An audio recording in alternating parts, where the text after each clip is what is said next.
Bom, ele está demolindo o Império do Sol Nascente num livro. Eu vou conversar com o jornalista Marco Lacerda.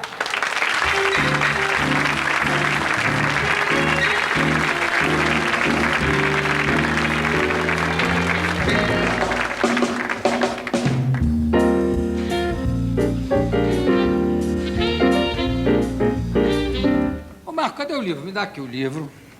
Tá aqui. Favela High-Tech.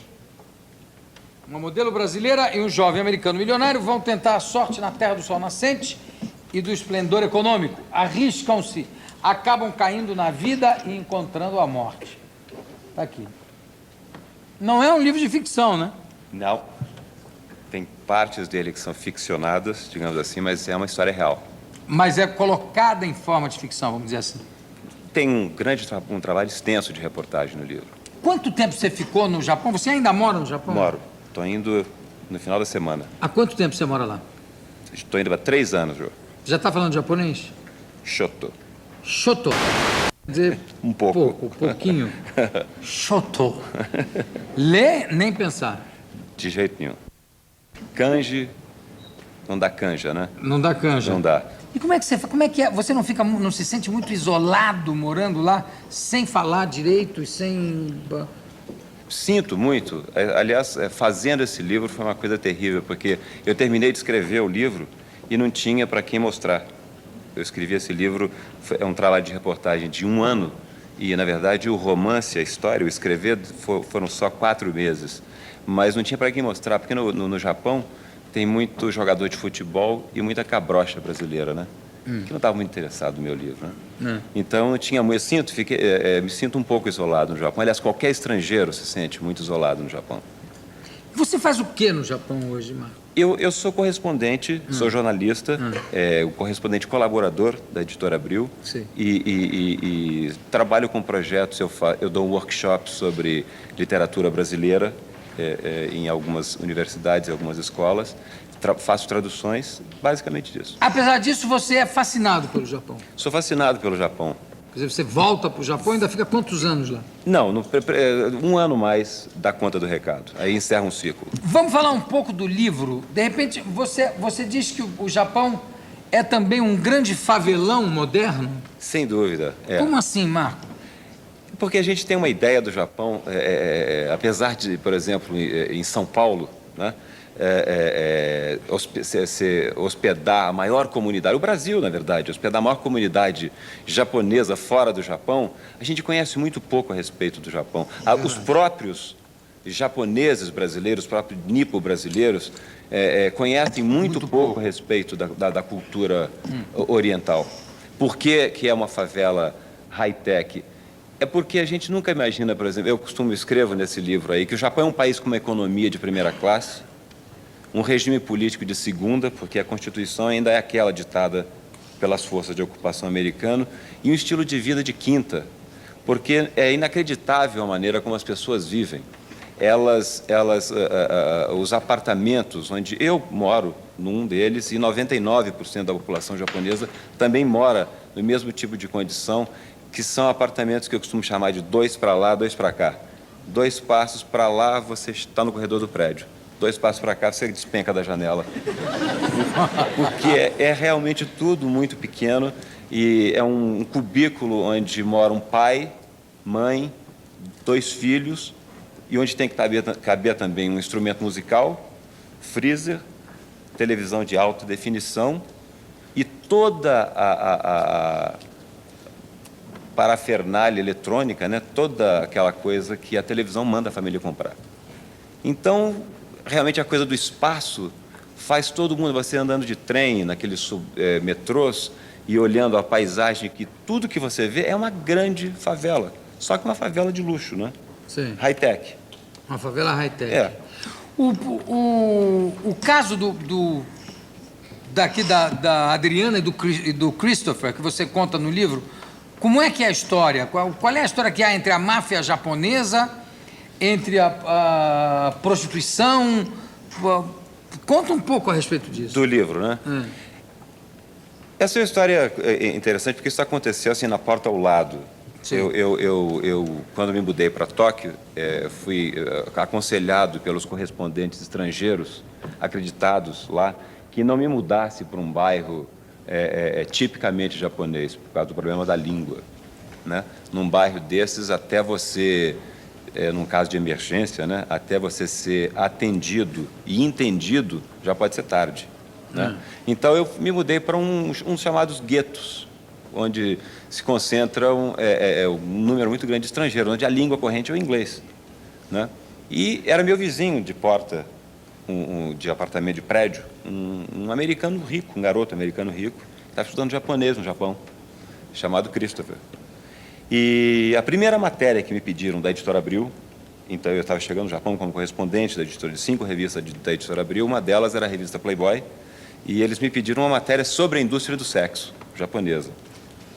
Eu comecei a fazer a matéria e logo esse vizinho meu, Christopher, disse que tinha uma namorada brasileira chamada Adriana, que era uma hostess e que ela podia me ajudar muito. Eu falei, maravilha, né? Assim, no dia, uma semana depois, caiu do céu como uma luva, né? Fomos, ela começou a me mostrar e pouco a pouco eu fui vendo que ela não só tinha contatos na indústria do sexo, na zona boêmia japonesa, como ela estava ligada, porque de vez em quando a gente chegava numa casa noturna e vinha um sujeito, ela trocava beijinhos com um sujeito enrolado em ouro, sabe como? Com uma permanente no cabelo, faltando uns dedinhos na mão, que você sabe que é o layout da Yakuza. Isso é a característica da Yakuza, que é a máfia japonesa. Mas e eles não têm dedo por quê? Cada vez que eles fazem alguma coisa que não agrada, cortam um dedo deles. Exatamente, quando eles é uma maneira interna da Yakuza, punição. De punição, principalmente. Você viu algum sem nenhum dedo, não, né? Tem gente que já não tem mais dedo para cortar. Que loucura. E aí? Bom, então eu via, aos poucos eu fui percebendo que, mas claro que eu não perguntava nada, eu via que tinha uma ligação muito mais profunda do que eu imaginava, mas eu não fiz pergunta nenhuma, eu estava fazendo uma matéria para a revista Playboy, né? A matéria ficou pronta, eu mandei a matéria para o Brasil e a revista Playboy não fala de prostituição. E tinha um capítulo, uma parte da matéria muito grande, enfocando o lado da prostituição. Como a revista não fala, eles me devolveram a matéria e nesse meio tempo em que eu comecei a refazer a coisa e pegar um ângulo novo, o Christopher morre. Morreu de quê? Misteriosamente. Eu não posso te contar o final do livro. Ah, sim, isso está no livro, claro. Sim, mas ele morreu mesmo. Ele morreu misteriosamente. Então, quando a matéria voltou para minhas mãos, eu tinha um outro assunto. Já não era mais uma matéria sobre a indústria do sexo, né? E eu recebi um telefonema da mãe dele, de Los Angeles, me pedindo que, como jornalista, porque ela sabia que tinha um jornalista que morava naquele bairro, que eu investigasse o caso. Eu falei que achava difícil para um repórter brasileiro sair atrás de um caso envolvendo um cidadão americano, né? Mas, ao mesmo tempo, achava incrível que, num país como o Japão, o país da criminalidade zero, né? Pois é, isso aqui no livro do Michael Crichton, por exemplo, fala que mais de 95% dos crimes no Japão são solucionados. Dos crimes cometidos são solucionados, os culpados são encontrados. É verdade isso? Não acredito que seja verdade, não. E, aliás, diria que não, porque esse é um exemplo de um crime que não foi solucionado. Porque esse rapaz morreu da maneira como morreu e não saiu uma linha sequer na imprensa. Isso foi a coisa que mais me assustou, porque em assunto, e ficou claro desde o começo, isso é uma coisa que todo mundo que mora no Japão sabe, quem passa mais de 3 meses, né, que em assunto da Yakuza a polícia não se mete.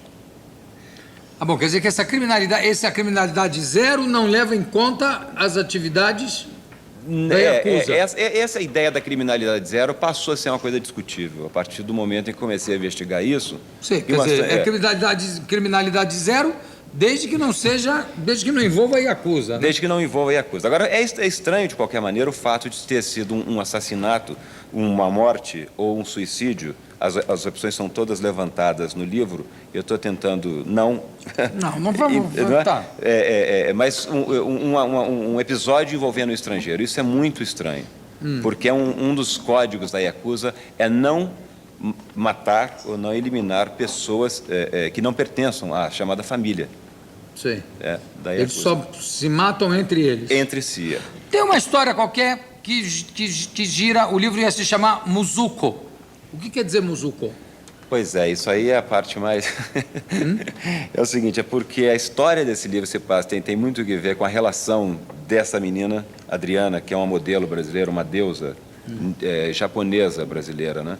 E com o Christopher, que é um garotão muito bonito também. E o Christopher era famoso por ter um pau muito grande. Musuko significa exatamente isso. Muzuko quer dizer pinto grande? Pinto grande, Muzuko. Musco. E ele era conhecido como Musco. Era uma lenda em Tóquio o fato de que era um rapaz muito talentoso, conhecia física quântica, pilotava avião, mas era no currículo mesmo, o item número 1 era o tamanho do pinto. Do músculo. E aí o negócio do músculo, diz que valia tudo na relação entre os dois. Diz que teve um problema do... Como é que foi o negócio do problema do pepino, o Marco? Essa história do pepino é séria. Porque os dois gostavam muito de brincadeiras eróticas, entendeu? E uma noite, eles moravam no apartamento, assim, em cima do meu, né? E de noite parecia que era assim, Hiroshima de novo acontecendo, entendeu? A 2 metros da minha cabeça. E numa determinada noite, eu lembro que a Adriana desceu correndo porque precisava levar o Christopher para o hospital e não disse por quê. Na ambulância, né, eu perguntei e ela me explicou que numa dessas brincadeiras eróticas, o pepino tinha escapado e tinha se alojado dentro do reto do rapaz. Isso era uma brincadeirinha que eles faziam assim? Era uma brincadeirinha, quer dizer... Pepino. Um pepino. Quer dizer... Um pepino? Pepino, não é de Capri, não. Quer dizer que picles é guloseima. E aí quando chegou... O pior é que no hospital, o médico ficou mais assustado com o tamanho do músculo do rapaz do que com o pepino que ele viu sair lá de dentro, né? O médico ficou mais impressionado com o pinto dele do que com o pepino. O pessoal, não, pepino não, que pepino não! Isso é uma coisa espantosa. Você, nessas investigações todas, chegou a ser ameaçado de morte, mano? De morte eu não sei, mas recebi 2 ameaças. Como assim? Por telefone? Não, via fax. Como convém a uma favela high-tech, né? O japonês ganha... Qual é a média? Quanto é que o japonês ganha? O japonês classe média lá ganha quanto? Não existe uma coisa assim chamada classe média no Japão. Todo mundo é classe média. Pois é. Mas assim, é uma coisa em torno de 5, 10 mil dólares. Varia muito. Porque uma pessoa começando tem essa coisa da hierarquia. Por mês, 5, 10 dólares por mês. É. Mas para se viver lá bem, quanto custa? Você tem que ganhar, para você viver bem, no Japão, você precisa de ganhar 20 mil dólares. Com 20 mil dólares você vive bem, mas nada de extraordinário. Continua morando no 2 para lá, 2 para cá, entendeu? Porque não tem dinheiro que compre espaço no país. Quem é que mora nos grandes espaços? São os políticos, os grandes executivos, as pessoas formadas pela Universidade de Tóquio, Todai, não é? Essas são as pessoas que fazem parte da elite. O Japão continua, então, separado em grandes feudos, vamos dizer assim? Não, as grandes famílias de samurais que dominavam o Japão medieval e que empregavam os samurais, hoje são grandes empresas que empregam grandes executivos? Talvez mudaram-se os nomes apenas, né? Com certeza, eu acho que sim. Estou falando como esquema. Porque, por exemplo, eu sei que o livro do Miyamoto Musashi, o livro dos 5 Anéis, né? The Book of Five Rings, que é um livro de técnicas guerreiras de samurai, é muito utilizado por executivos, por homens de negócios Exatamente. japoneses. Quer dizer, é uma transposição. Eu sei também que se alguém é empregado de uma família, dificilmente, se ele é funcionário de uma empresa, de uma família, dificilmente ele vai sair dessa empresa porque recebeu uma proposta melhor de outra empresa. Exatamente. Essa coisa da fidelidade eterna, né? A empresa é uma coisa que é uma tradição no Quer país. dizer, ainda é uma coisa meio feudal. Quer dizer, Exatamente. É um país nesse sentido. com um pé no futuro e o outro cravado em tradições ancestrais que nem duas bombas atômicas conseguiram mexer, né? Por isso que quando se diz assim que o Japão se ocidentalizou, é uma piada. Qualquer estação de metrô tem um McDonald's à direita e um Mr. Donuts à esquerda, só para dar ideia de que o Japão está no Ocidente. Mas é um país... Quantas horas por dia trabalha um japonês? Isso é uma coisa que varia muito, né? 14 horas. A média é 14 horas. 12, 14, E quantos dias por semana? Às vezes a semana inteira. Eles têm 9 dias de férias por ano.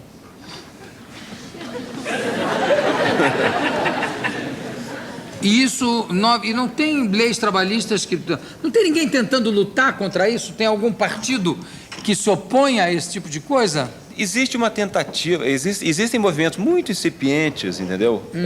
Onde já se começa a falar de qualidade de vida. Mas quando se fala de qualidade de vida no Japão, é engraçado, porque fala assim, nós somos um país com a economia número 1, número 2, mas a caminho de ser a economia número 2, vamos ser também os campeões em qualidade de vida. Nós vamos aumentar o tamanho das calçadas.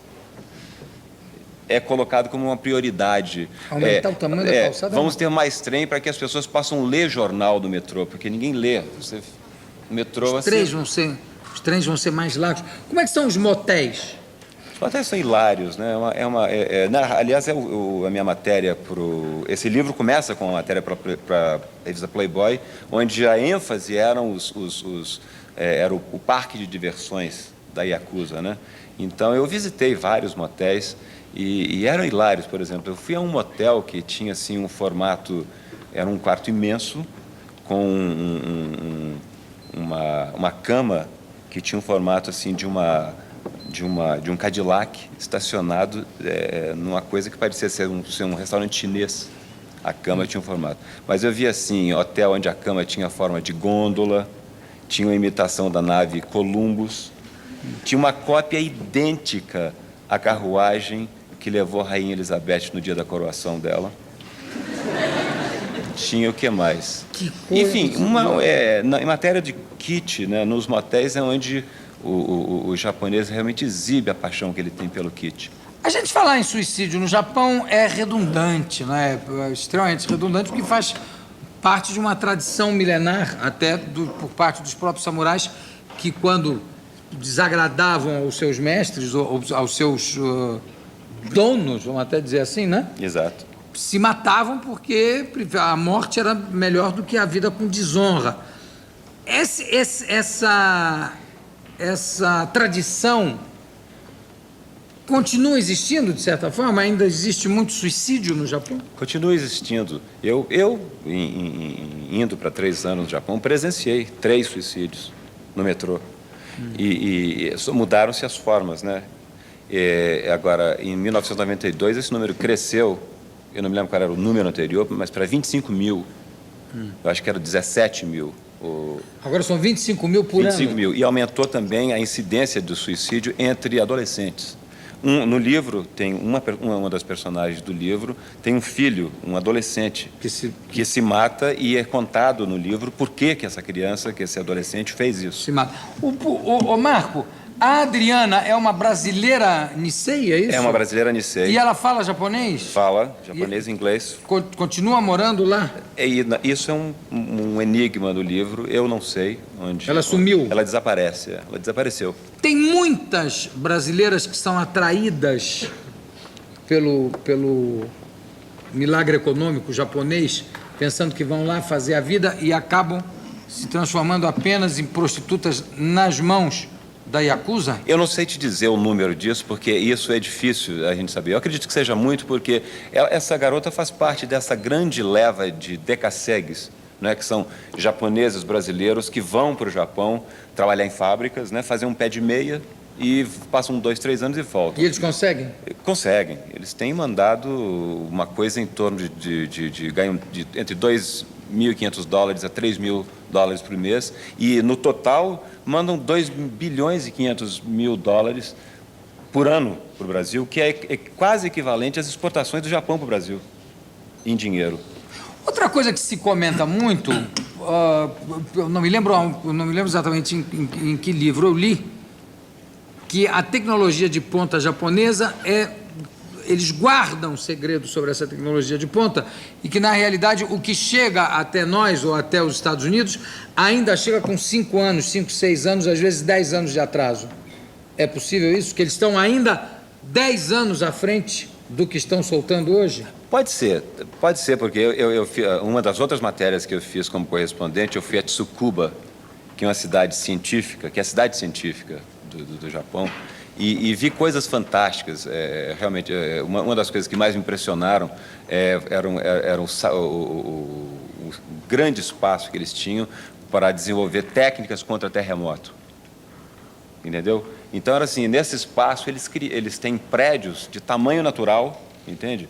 Onde são simulados terremotos de 5, 7, 8, 10 pontos na escala Richter, justamente para tentar testar essas novas tecnologias, técnicas que eles vão desenvolvendo para evitar o grande desastre do terremoto, porque se acontecer um terremoto no Japão vai ser a maior tragédia, a mais cara de todas, né, que aconteceu até hoje. Enfim, da mesma maneira como eles têm, eu sei disso, mas mantém a boca pequena, a coisa da TV de alta definição, né? Isso é um grande negócio que depende muito de como vai reagir o mercado europeu. Ainda não se chegou a um acordo sobre isso, portanto, os japoneses estão muito retraídos. Mas estão com essa tecnologia de ponta... Estão com essa tecnologia de ponta guardada para o momento de lançarem no mercado, né? Bom, eu conversei aqui com o jornalista Marco Lacerda, que está lançando esse livro, que é realmente muito interessante. Favela High-Tech. Eu vou mostrar de novo aqui para vocês. Marco, muito obrigado pela tua presença aqui com a gente. Daqui a pouco a gente volta.